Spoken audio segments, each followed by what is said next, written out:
I've spent the last 22 years walking the same sterile halls of Boston Medical Center, Wing 3 North, rooms 301 through 320. My name is Robert Thompson, and I'm a 55-year-old ICU nurse. The walls know my footsteps by now. They've heard the beeping of monitors, the desperate whispers of families, and the quiet prayers I say before every shift. Nursing wasn't glamorous, but it was my calling. I've held hands that were slipping away, and seen eyes flicker back to life under my care. My paycheck never matched the weight of my work. $58,000 a year barely covered rent, bills, and the rusted 2009 Toyota Camry that coughed and groaned each winter morning. Still, I kept going. After my wife, Eleanor, passed away from ovarian cancer 5 years ago, that job became my anchor. I poured every last penny into her treatments, sold our second car, and even took out a second mortgage. When she was gone, the house felt too empty, so I moved into a small apartment in a modest part of Boston.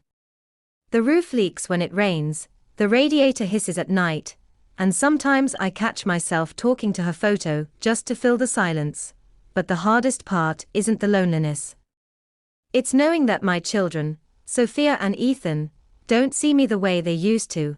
Sophia, my eldest, is 32 now, a vice president at a banking group, pulling in 6 figures. Her house looks like it's straight out of a magazine, and her husband works in tech. Ethan, 30, is an investment consultant making even more than his sister. They both have the kind of lives I once dreamed of giving them: polished, comfortable, successful. But somewhere along the way, they decided that my life, the life that built theirs, wasn't good enough. The first time I felt the sting of their shame was at a family Easter brunch 3 years ago. Sophia had invited me to her home in Newton, a place so pristine that I wiped my shoes twice before stepping in. Her in-laws were there, retired tech millionaires who couldn't stop talking about their children's achievements. When the conversation turned to me, one of them asked, "So, Robert, what do you do?" Sophia hesitated, her smile tightening. "My dad works in medical services," she said. The words hung in the air like a curtain between us. I waited for her to add more, to tell them I was a nurse, that I helped save lives, but she didn't. When her father-in-law asked for details, she shrugged. His impatient support. I remember gripping my fork, pretending not to notice how quickly she changed the topic. Ethan chimed in with a half laugh. "Dad's been in the same job forever. Super reliable." Reliable. I knew what that meant in their world. Stuck. I told myself it didn't matter, but the memory stayed with me. Months turned into years, and the cracks widened. Sophia's daughter, Lily, was 9 when her school hosted a career day. I took the morning off to attend. When Lily proudly said, "My grandpa helps people who are really sick," I felt a rush of pride. But before I could smile, Sophia cut in with, "He assists in hospital operations." She said it softly but firmly, as if nurse were a word that didn't fit their polished image. That night, after another 12-hour shift, I sat alone in my apartment, staring at the water stain on the ceiling that looked bigger each day. I told myself I shouldn't expect gratitude, but a part of me still wished for it. Then came the storm. On September 20th, Hurricane Elena slammed into Massachusetts with violent winds and rain. I watched from my window as water seeped through the roof and dripped onto my living room floor. By morning, half the ceiling had caved in. The repair estimate was $700, money I didn't have. My savings account sat at $150. I swallowed my pride and called Sophia. "Hey, kiddo," I began. "I hate to ask, but could you lend me about $400 for the roof?" The storm hit hard. The silence on the other end lasted just long enough to sting. Then came her sigh. "Dad, you're 55. You've got to plan better. We can't keep bailing you out." Her tone was sharper than I expected. I wanted to tell her that this was the first time I'd ever asked, but the words caught in my throat. I just whispered, "I understand," and hung up. I tried Ethan next.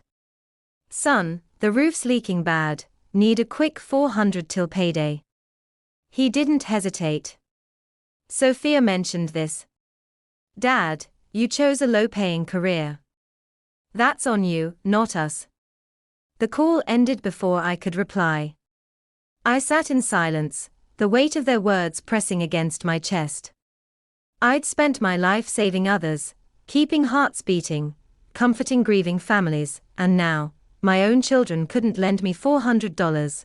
What they didn't know, what no one knew, was that 5 months earlier, on April 10th, I had bought a Powerball ticket at a small convenience store on my way home. The numbers were special: Eleanor's birthday, our wedding date, and Lily's birth year. When the draw came, I nearly dropped the ticket. I had won $4.8 million after taxes. 4 days, I could hardly believe it. I didn't rush to spend it. Instead, I watched. I wanted to see how my children would treat me when they thought I was still poor, and the truth broke my heart. At every family gathering, I played the part of the struggling widower. Sophia and Ethan would discuss luxury vacations, stock portfolios, and home renovations while I fretted about gas money. They even joked about me in front of the kids. "Study hard," Sophia would tell Lily and Jack, "or you'll end up scraping by like Grandpa." Ethan added once, "Success means smart choices, look at us versus him." They didn't know that the embarrassment they avoided at social events was now worth more than both their portfolios combined. The breaking point came on September 22nd, at Ethan's birthday lunch downtown. I parked my Camry beside a row of sleek sports cars and walked in wearing my cleanest polo. Sophia frowned the moment she saw me. "Dad, the valet might tow that thing." We sat at a table overlooking the city skyline, where the cheapest item on the menu cost more than my weekly grocery bill. They ordered wine and steaks, laughing about deals and promotions. I ordered a salad. "Dad," Sophia said between sips, "you should treat yourself once in a while.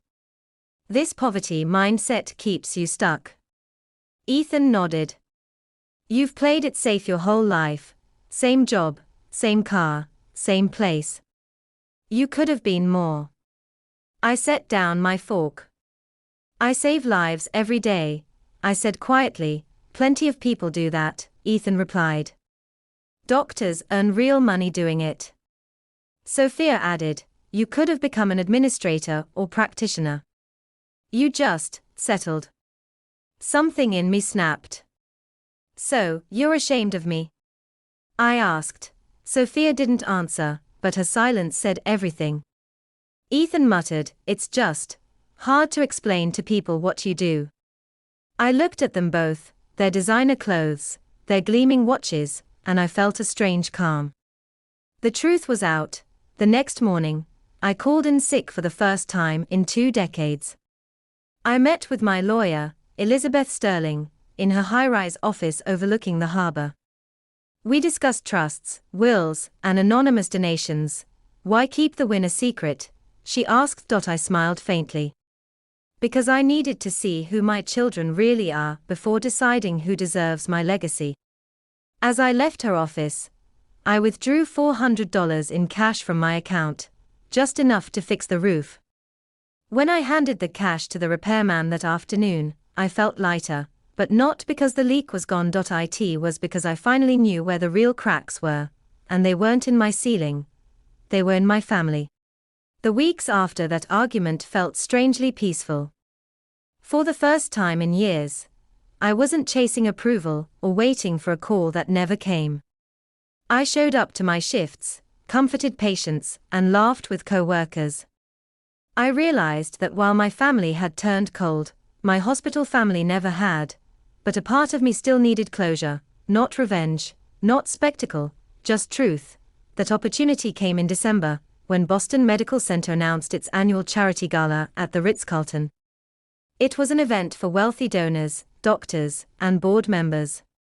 Tickets started at $600, and most nurses like me never dreamed of attending. This year, I quietly bought a seat. On the night of the gala, I borrowed a suit from a kind neighbor and polished my old shoes until they shone.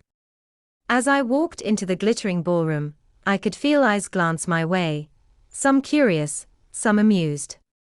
To them, I was just another hospital worker trying to fit into a world of polished elegance. At the front table sat my children. Sophia looked radiant in a silver gown, chatting confidently with her banking associates. Ethan was nearby, entertaining a tech mogul client over champagne. Neither of them noticed me sitting alone at the back, surrounded by linen-draped tables and clinking glasses. The evening began with an auction, luxury trips, fine art, exclusive dinners.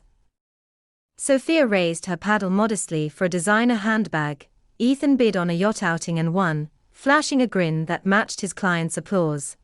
Then came the highlight of the night: the naming rights for the new pediatric wing. The auctioneer, Dr. Vasquez, started the bidding at $40,000. Paddles lifted, 50, 80, 120. Ethan's client raised it to $200,000. Applause followed. That's when I stood up. $1.8 million, I said. A hush fell over the room. Forks froze mid-air. Someone laughed, thinking it was a joke. Dr. Vasquez blinked. Sir, confirming, $1.8 million from Mr. Robert Thompson. Every head turned. Sophia's smile vanished. Ethan's glass slipped from his hand and shattered on the floor. Yes, I said calmly, from me. The auctioneer's hammer dropped. Sold, to Mr. Thompson. Applause started hesitantly, then grew as whispers rippled through the crowd. He's a nurse, right? How could he afford that? What's going on? I walked toward the stage, my heart steady. When I reached the microphone, the room fell silent again. I'm Robert Thompson, I began.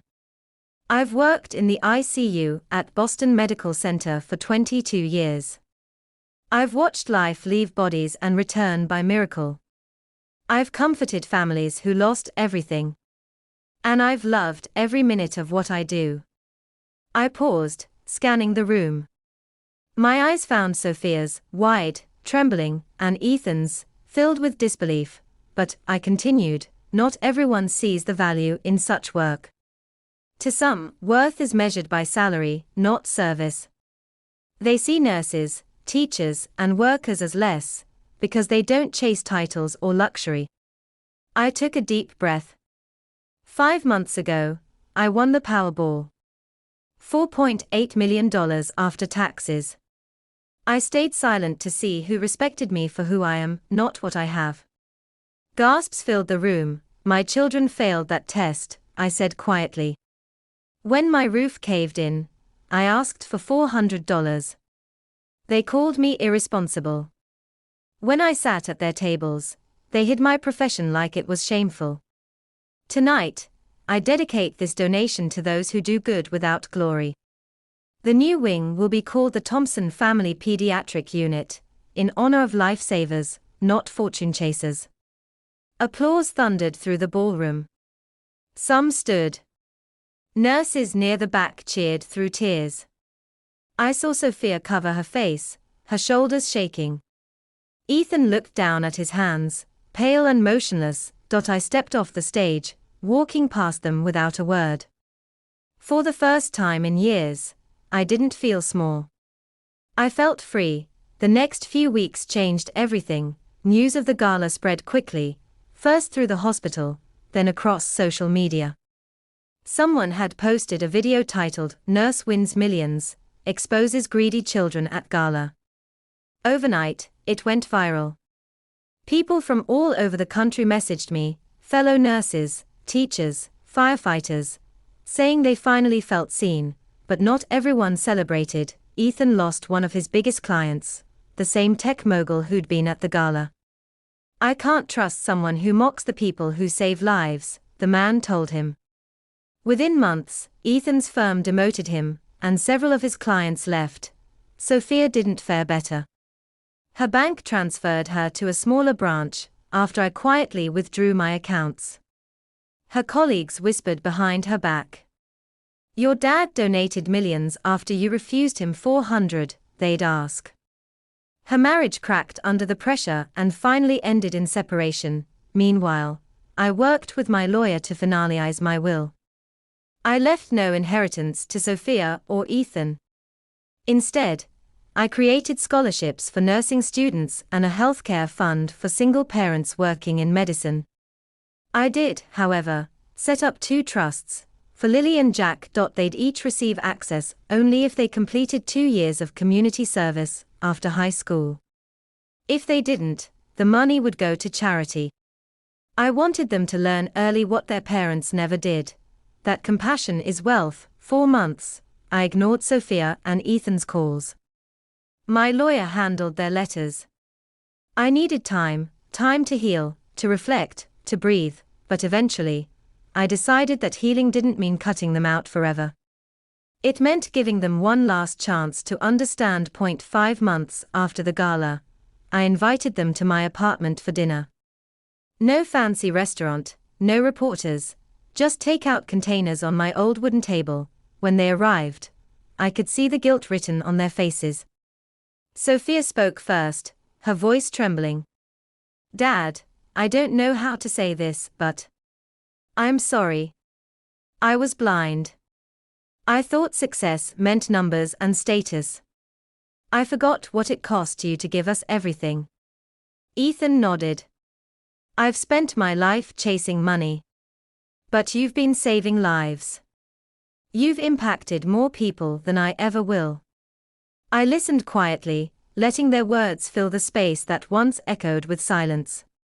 If we start again, I said finally, it has to be with respect.